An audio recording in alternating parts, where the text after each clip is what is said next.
4, 3, 2, 1. Studio Classroom is Record. Studio Classroom. Studio Classroom. Please stand by.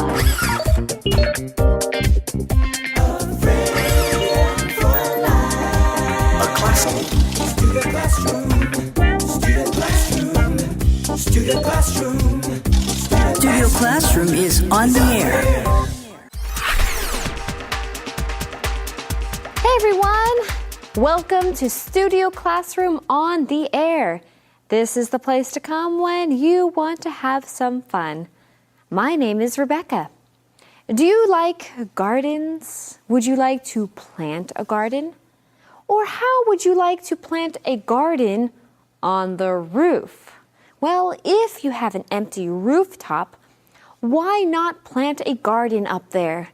It's a great way to use the space, right? Well, today's lesson is called permaculture. Permaculture. What is permaculture all about? I'm definitely glad that you are wondering because you are going to find out later. A couple other things that we will be talking about today include rooftop gardens and guerrilla gardening. Rooftop gardens and guerrilla gardening. Friends, open up your magazines to today's lesson and let's get started. Let's go.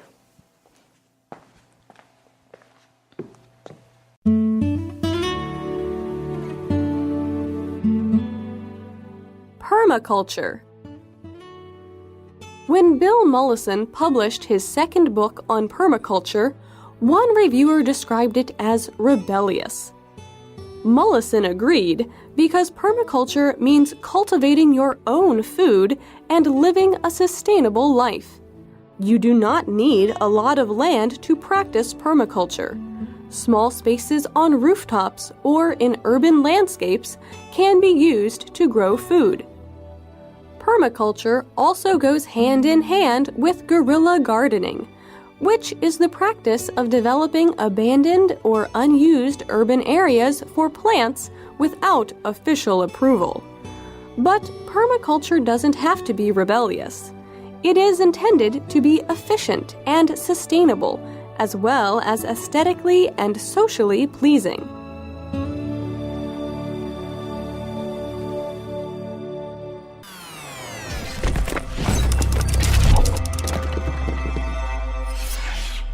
Hi everyone, welcome to Language Lab. 今天的第一个重点，我们看 cultivate 这个动词 ，C-U-L-T 这个字根是指耕种或培养，所以 cultivate 在这里就是指耕种或种植。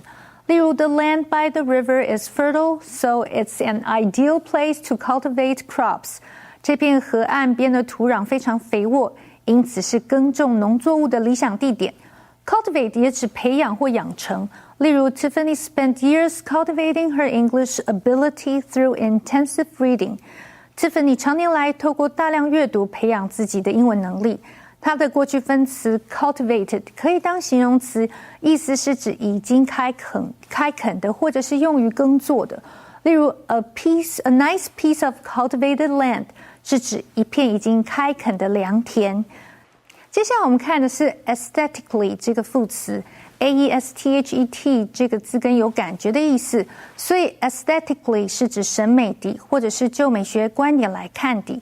例如 each exhibit's display is aesthetically appealing 每件展示品的呈现都非常具有美感，或者是 the street signs in this shopping area are aesthetically designed 这个购物区的招牌都设计得特别有美感。它的形容词就是去掉字尾的 A-L-L-Y 变成 aesthetic， 例如 This manufacturer's furniture is both aesthetic and functional 这个制造商的家具都是既美观又极具功能性。Hey there, everybody. Well, let's go ahead and get right into our lesson because we have a lot to talk about. Well, we read when Bill Mollison published his second book on permaculture, one reviewer described it as rebellious. Now, why might one reviewer describe his book as rebellious? Well, that's something we read on about here. So actually, if you wanted to, if you were curious, you could go to Google and type in Bill Mollison and books. He's written quite a few books about permaculture, and I guess his ideas might be considered rebellious. We read Mollison agreed because permaculture means cultivating your own food and living a sustainable life. That doesn't sound rebellious to me, though. That doesn't seem rebellious to me either. Well, let's see if we could read a little bit more and understand why he might be considered rebellious. You do not need a lot of land to practice permaculture. Small spaces on rooftops or in urban landscapes can be used to grow food. Okay, that makes sense. That makes a little bit more sense. But there's actually a phrase that we want to talk about, and that is to live off the land. So when you grow your own food, you're living off the land, right? Well, I guess so. It's kind of like that phrase we learned yesterday, to work the land, right? If you're working the land, you're probably a farmer, it's your job. If you're living off the land, that means that your main source of food is from what you grow in your garden or on your farm. So you're not going to the supermarket or to Costco or to some place else to get your food. You're living off the land. Right. So basically, in short, in a simple form, you're eating the food that you produce, the food that you grow. And this reminds me, there's a lot of people that do live off the land, especially people that might live in rural areas, people who don't live in the city, if they live near farms. I also think of Amish people in the United States and different places. They might live off the land. Well, those are some great examples of people who live off the land. So you don't need a lot of space to practice permaculture. Small spaces on rooftops or in urban landscapes can be used to grow food. Imagine that. You have space on your rooftop, and what do you do with that space? Well, you grow a garden. And actually, that sounds like a great idea. It doesn't sound rebellious to me at all. However, I could see how some people might think it is rebellious because it's not what people normally do. It's not how people normally use their space. And perhaps sometimes it could even be perceived as illegal if it's not your own space. I think we'll read more about that in the next paragraph here. Permaculture also goes hand in hand with guerrilla gardening, which is the practice of developing abandoned or unused urban areas for plants without official approval. Now that could be a problem. If you are developing abandoned areas, urban areas, but you didn't actually get official approval. Yeah, so right? It's not your land, you don't own it, but you're using it to grow crops. Which sounds like a good idea, right? Why not use that land for something good? Right, but if you're not getting permission to do it, it could be a problem. Now, we saw this word earlier in this sentence, the practice of doing something. Let's talk about it. This is just something that is usually done, often as a habit, tradition, or custom. That's right. It makes me think about routines. What are the things that we do on a daily basis or on a weekly basis? So, for example, Christians are into the practice of going to church. There are a lot of things that they might do, and that is one of them. That is one of their practices. That's right. But our lesson says permaculture doesn't have to be rebellious. It is intended to be efficient and sustainable, as well as aesthetically and socially pleasing. Now we want to take some time and talk about this word aesthetics. What are we talking about when we're talking about aesthetics? Well, obviously, if something is socially pleasing and we're talking about the aesthetics, we're talking about the looks and how it looks and how it appeals to a lot of people. And that's the nice thing about gardens, is that they are aesthetically pleasing. Or most of the time they are, right? You could say, I like the aesthetics of this place. You know, a related word is a word related to sound, and that is acoustics, okay? So you might walk into a building and say, I like the acoustics of this building. That is how it sounds. Or if you like the aesthetics, you like how it looks. Exactly. Now, sometimes I think that if somebody wants to make a place extremely socially pleasing, they might like to butter it up. Rebecca, wow. I think we need to learn more about that phrase, butter it up, and others in the Info Cloud.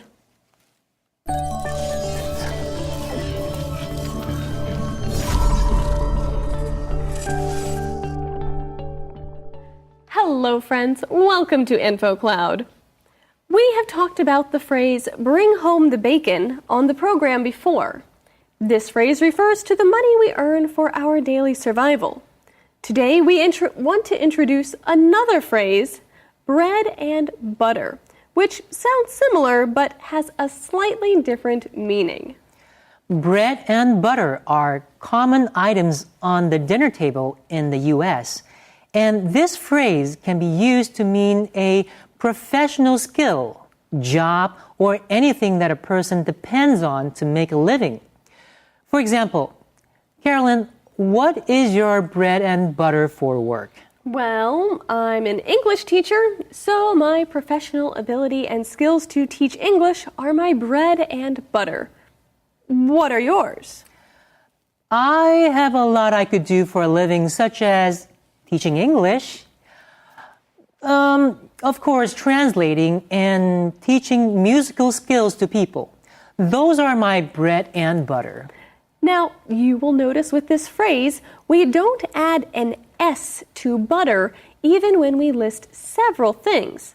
The phrase bread and butter is not countable, but it can be either singular or plural. That is my bread and butter, or those are my bread and butter.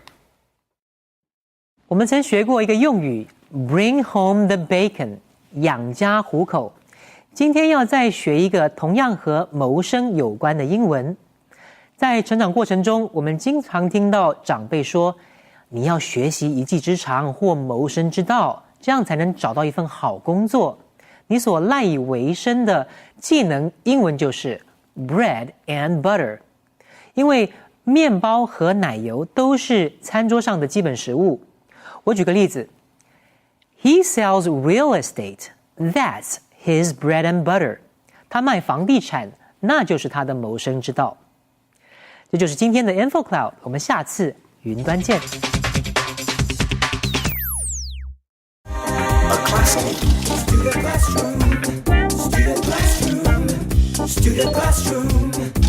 Studio Classroom is on the air.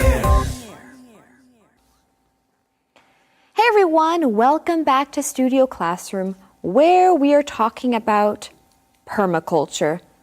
Now, where exactly might you practice permaculture? Of course, on rooftops. If you have an empty space on your rooftop, you just might want to consider practicing permaculture. Or, of course, in urban areas. Well, friends, we have more to learn about permaculture, so let's do that now.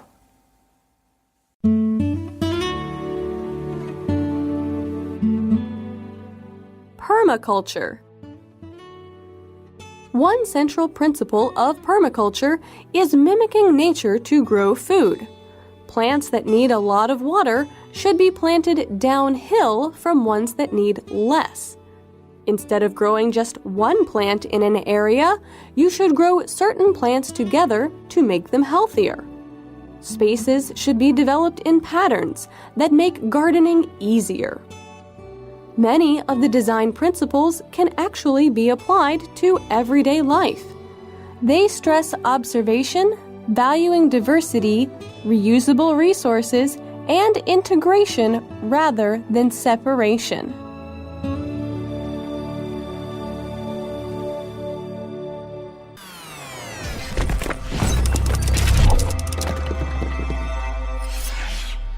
OK， 继续我们看 integration 这个不可数名词 ，integer 这个字根有完整的意思，所以 integration 是指结合、整合或者是一体化。例如 ，This summit's topic is the economic integration of the countries in this region。这个高峰会的主题就是该区域国家的经济整合。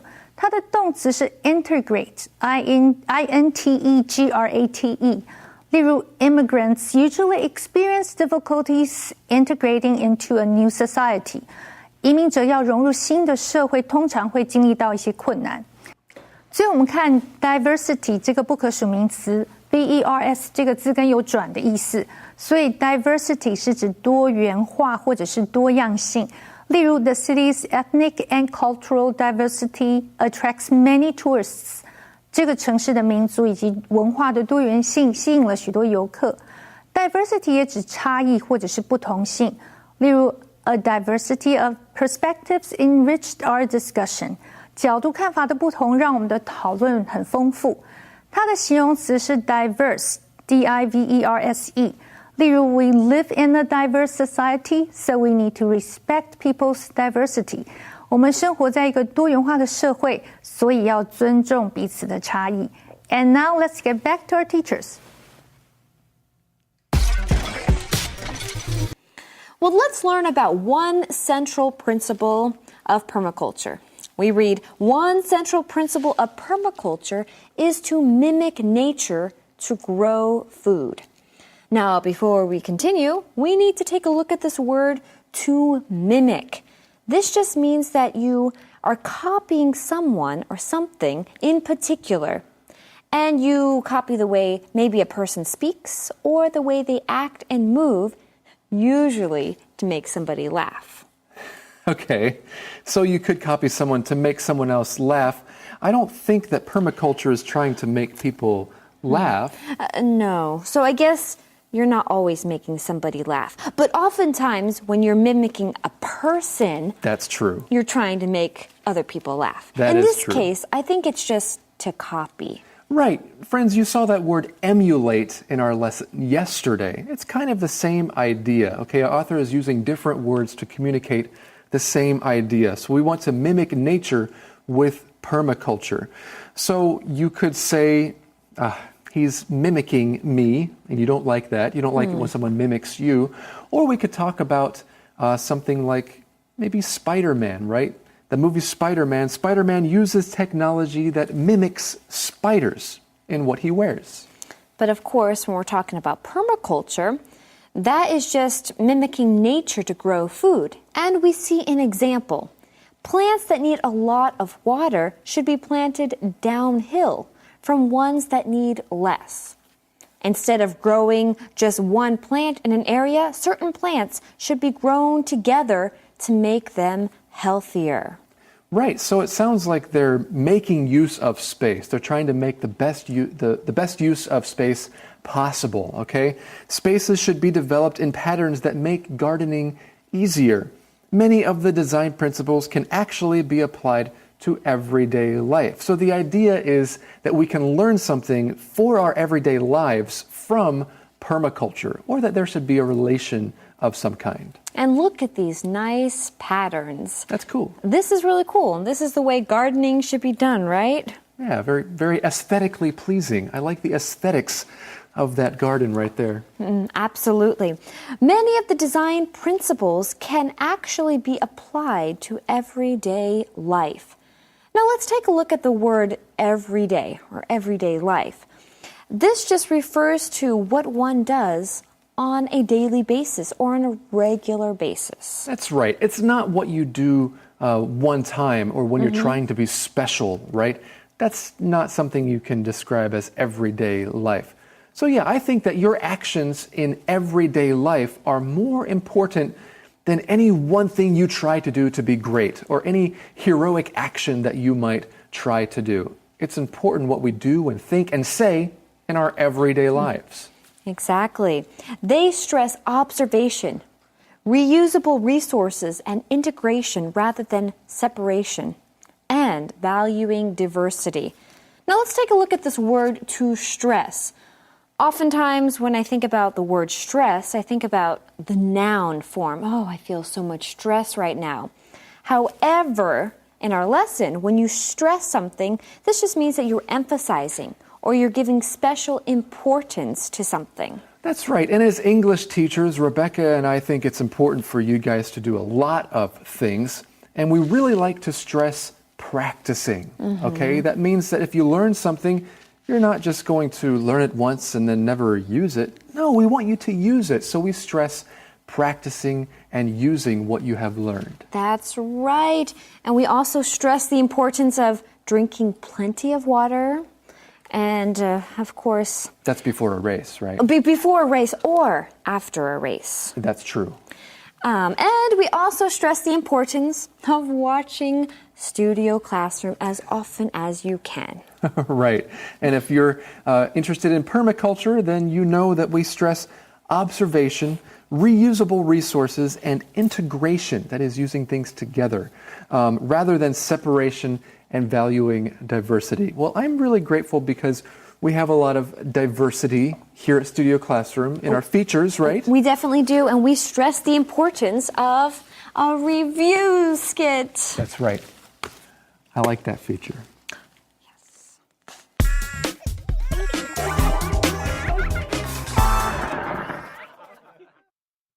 So tell me, Farmer Brown, how does your garden grow? It's growing very well. Good, because food production is vital to a healthy population. That's true. You know, there's a lot that goes into sustainable food production. Like what, Farmer Brown? Well, you must work the land to boost its productivity without reducing its vitality. Sounds important. It is. Doing anything else would be extremely short-sighted. Yes, I suppose you're right. Designing methods to support permanent agriculture is called permaculture. Permaculture? Oh, sounds complicated. Well, yes and no. You observe healthy natural ecosystems and develop design principles that emulate important aspects of those systems. So it is complicated. Well, you look at nature and try to copy what works. Oh, right. Well, I wish I could grow a garden, but I don't have enough land. Well, don't let that stop you. Be rebellious. Plant your garden on a rooftop or in an urban landscape. Well, cultivating my own food and living a sustainable life does sound like a good philosophy. It is. Permaculture also goes hand in hand with guerrilla gardening. Guerrilla gardening? Is that planting banana trees? No. Developing abandoned or unused urban areas for plants without official approval. Ooh, I see. Yes. Today, permaculture includes not just gardening and agriculture, but also architecture, community design, and even money management. Wow. Farmer Brown, you sure do know a lot. Yep. Know a lot, grow a lot. And you're funny, too. Nah. So, Gabe, what did you like most about our lesson today? Well, you know, I was thinking after today's lesson, I thought maybe it would be cool to start my own garden. Oh, I think you should do it. And not just in or around my house, but maybe I'll find some places in my neighborhood that aren't being used. No, Gabe. And do some guerrilla gardening. Don't do guerrilla gardening. That might be considered rebellious. Well, friends, what did you like most about today's lesson? Talk about that in English. And we'll see you next time right here on Studio Classroom. A friend gives at all times. A friend cares at all times. A friend endures at all times. A good friend lasts a lifetime. I am so proud to have you in my life. A good friend lasts a lifetime.